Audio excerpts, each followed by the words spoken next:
Hey guys, it's Taylor back with Life with Taylor, and today we are going to be reading... What are we reading? Am I the Asshole? So let's get into it.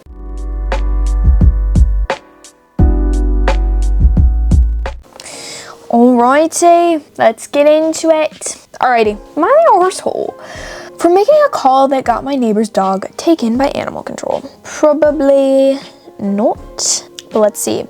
This happened a bit ago, and even though the call was anonymous, as far as my neighbors knew, our relationship is more strained than ever, and I've had people in my life saying I should have just minded my business. My neighbors had gotten a new dog. The dog was matted, thin, and left outside most of the time. By most of the time, I mean 12 plus hours a day in a community where dogs are on tethers with very small yards and not allowed to be outside unsupervised. This dog would be tied up outside with no cover in the sun for hours at a time, just barking. When I first saw the dog, I had an uneasy feeling, but figured it was a new dog. Maybe they were waiting for an appointment to take the dog in. But he would be outside barking and barking and barking even when they were home. He was outside when there was no shade, even from the trees in a Midwest, hot and humid early summer. One day it was high humidity and low 80s temp, and they left the dog out for 12 plus hours. The next day I called animal control, hoping they would do a wellness check and maybe give some information to the new owners about shade. Within 30 minutes, the dispatch for them is 20 to 25 minutes out. They had gotten there and removed the dog from the property, which I had informed community management about calling earlier that same day. They told me to expect animal control to take a day or two to come out, as they had dealt with them for other calls before. I did not expect them to come out so fast. When I was on the phone giving information, I was rapidly placed on hold so the dispatcher could update people on her end. I didn't think much of it later. I had never made a call to animal control, but had worked in rescue a few times. Knowing now the dog was removed, I've had people in my life tell me I should have minded my business, but part of me feels like I did the right thing. If what I expected to be a welfare check turned into a removal. Edit to add, because it's been brought up a lot, I'm from the inner city in a small community in a rural area.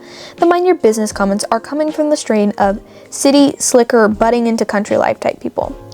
I mean, I feel like, yeah, especially if OP has, I don't feel like this person's the asshole, especially if OP has worked with animals, I think is what it said. And like, even if they hadn't, like seeing a thin dog like in the shade for hours and hours and hours, like that cannot be good for it. Yeah, and the first comment says the welfare check showed the dog was in danger, otherwise they wouldn't have taken it away. Seriously, like if the dog wasn't in any danger, the check wouldn't have done anything. I can't figure out why OP is questioning their choice. OP responded, to answer this, I worked on the rehab labor side, not the removal side of rescue, specifically the horses. The people saying I should have minded my business are the old school, dogs are outdoors, in my day no one called, type people who owned hunting dogs and LSG dogs or had large property where dogs could find shelter and space. This is a community in a rural area, but not where anyone has any type of space for that type of situation. And I'm from the inner city, so I'm getting hit with the you city people don't know how to mind your business about other people's property statements. Like, I feel like it literally doesn't matter where you're from, what you've done. Like, if you see a dog that looks sick and it looks like it needs help, like this person was just like, hey, can you just come check on this? This person was not like, hey, come take this away. I think these people are horrible people. So I don't feel like this person's the asshole, especially when it comes to animals. They tend to go like they're neglected or not cared for properly, and if OP didn't call, something worse could have happened. So I think OP did the right thing. I'm an animal lover, so if I were in OP's situation, I would have called just to make sure it was okay. Before we get back into the video, I've got an announcement. Drumroll, please. My new summer collection of jewelry has just dropped. I handpicked and handmade every piece of jewelry, and might possibly be some of my favorites I've ever made. So if you're in the market for some summery themed earrings that can go with any outfit or be a nice accessory for a beach day, go to thefancycactus.com or click the first link in the description. Let's get back to the video. Next, would I be the asshole for changing doctors over a comment? Let's see. My doctor has been nice lately, but I've avoided seeing her for a couple of years now, even when I have potential issues. Well, that's starting off not good. The comment was a couple years ago. I was 21 and home for the summer living at my parents' house. I had just finished a semester with a 3.8 GPA, but my parents were annoyed I was at home and didn't have my own place. They must have told the doctor this because when I went in, she said something that made me uncomfortable. My doctor was asking why I've been depressed, and I said home life can be difficult. She asked me why, and I said sometimes my parents are unhappy with me and can slam doors or yell.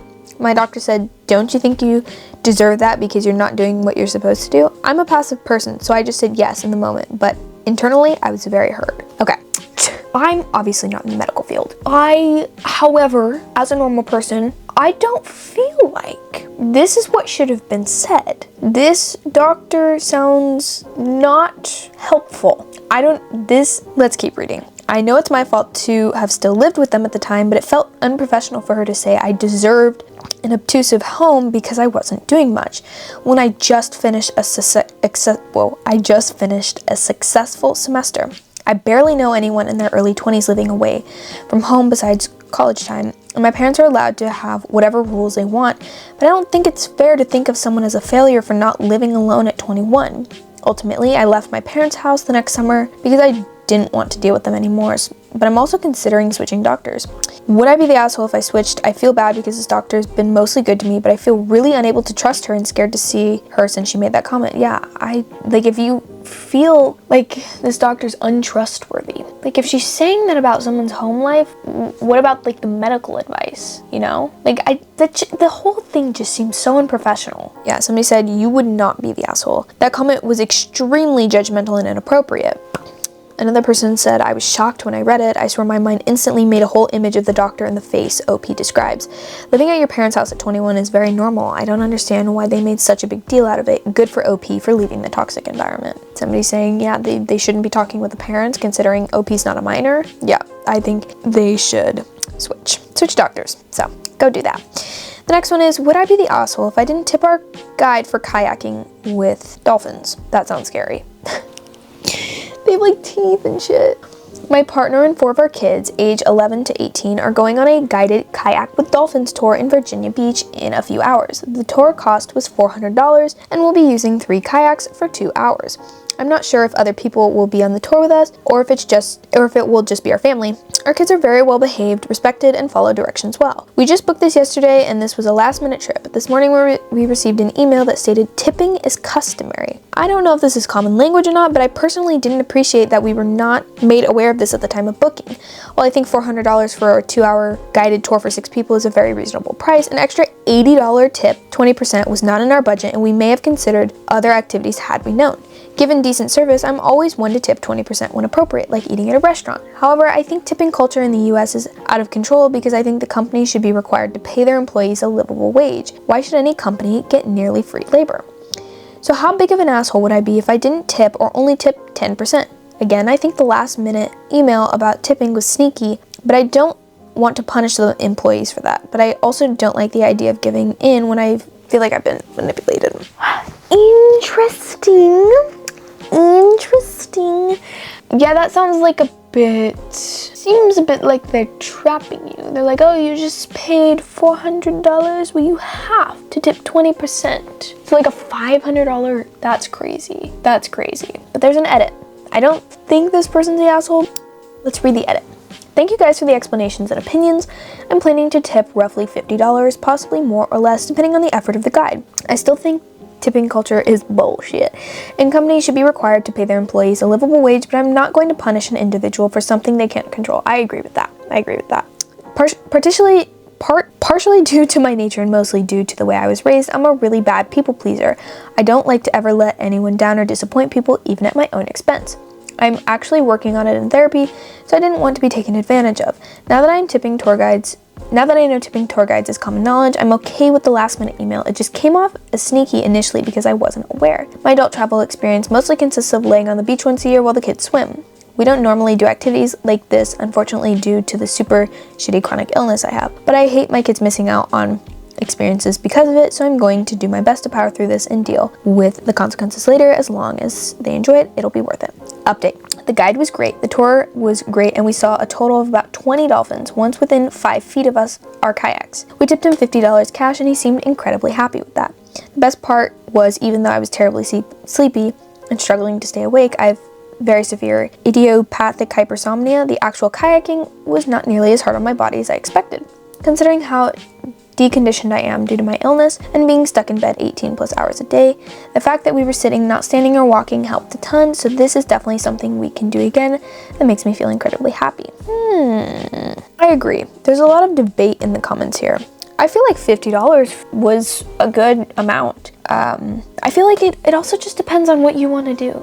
Like, I feel like definitely tip the tour guide because, you know, they're doing their job, they're working. And again, companies don't really pay that well. $80 seems a bit much, but I feel like 50 was probably the right choice for that. But yeah. Let's read the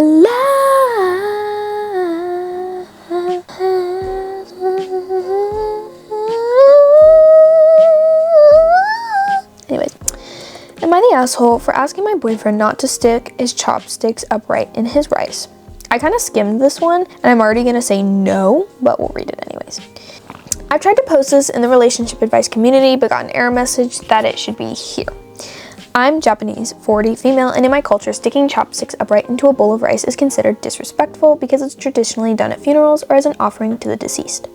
Today at home, my boyfriend, 36 male, who is non-Japanese, stuck his chopsticks vertically into rice. I politely told him that it's considered disrespectful in my culture and asked if he could lay them across the bowl instead. I did not know that. I did not know that. And I really like how, I feel like culture is such a beautiful topic because like everybody has different meanings, and like for this instance, you know, sticking chopsticks vertically into rice symbolizes, you know, it's something done at funerals or, whereas like in America, it's just to keep the chopsticks up. But I think that's I know what already happens, but I feel like that's, I don't know, culture's just so beautiful. Where was I? He immediately said it was silly and refused, saying they'd fall off. No, they wouldn't. I told him they wouldn't, but then he said he wasn't eating Japanese food, so it didn't matter. I explained that it isn't about the food, it's about how the chopsticks are placed. He responded that we're not in Japan and that he wasn't changing what he was doing because he thought it was silly. Oh, okay. So he's disregarding her beliefs and the respect for her culture. I commonly said that I was only asking for a small favor out of the respect for my culture. He then sharply replied, "Fine, I'll just use forks from now on." So I took the chopsticks away and handed him a fork. What upset me was how he immediately dismissed my request as silly instead of making such a small accommodation. I got quite angry and said, "You're just like all the other white people who love anime and collect figurines but don't actually care about Japanese culture." He was shocked by that and later told me that I was petty, cynical, and intentionally trying to hurt his feelings. I gave an example of how whenever I have dinner with him and his family, they say grace before eating. I'm not religious and I didn't grow up doing that, but I do it anyways because I know it's meaningful to them. He responded that religion and culture aren't the same thing. I feel like religion is a part of somebody's culture, so I feel like they're not the same thing, but they're connected. And anyway, she's making accommodations that don't necessarily fit her culture, but fits his culture.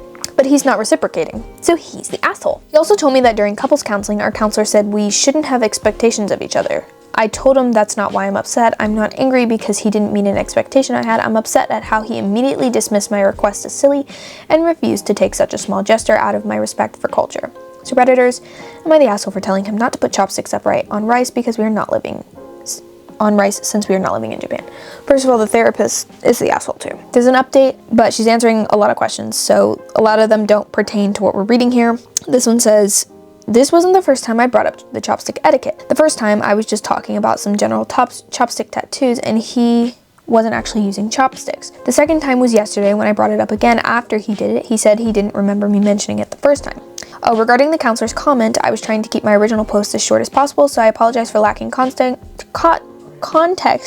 but my BF clarified what he meant. The counselor said that we shouldn't expect each other to react or respond in a specific way. When we expect a certain response from our partner and they react differently, it can create issues in the relationship. A lot of people said that my comment to my BF was discriminatory. That was not my intention, but I understand why it came across that way. I take responsibility for making such a generalized and hurtful comment, and I've apologized to my boyfriend for that. To clarify what I meant, what confused me was that he said he loves Japan, the anime, and the food, but doesn't seem interested in learning about its culture and customs. It just felt strange to me that someone who claims to love Japan wouldn't also want to understand and respect the culture practices that are an important part of it. He's also apologized to me about how he handled the situation. We're both at work right now, so we'll be talking in person later. Okay, I don't think this person's the arsehole. I think they have I I think they have some things to work through, but I agree with this top comment. Not the asshole. Your couples counselor saying you shouldn't have expectations of each other seems to be translated by your boyfriend to mean that he can do whatever he likes, and if you're upset by it, it's a you problem. People certainly shouldn't have reasonable expectations of their partners, relatives, and friends. If you're in counseling, maybe take this as a sign that it isn't working out. He can't do the smallest thing possible to make you more comfortable. It doesn't matter if it's cultural or because it gives you anxiety or whatever. Small request, big gesture, bigger fight. That's the gist of it. I can see that, yeah.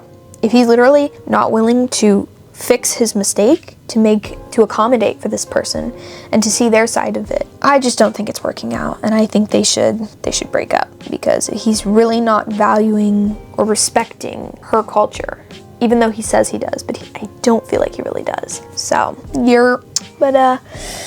yeah, comment down below your thoughts on these stories. I feel like we hit some very controversial ones, but let me know your takes in the comments. And while you're down there, you may as well just click all the buttons. You know what to do. And I hope you guys have a good day, night, evening, morning, wherever you are in the world viewing this, and peace.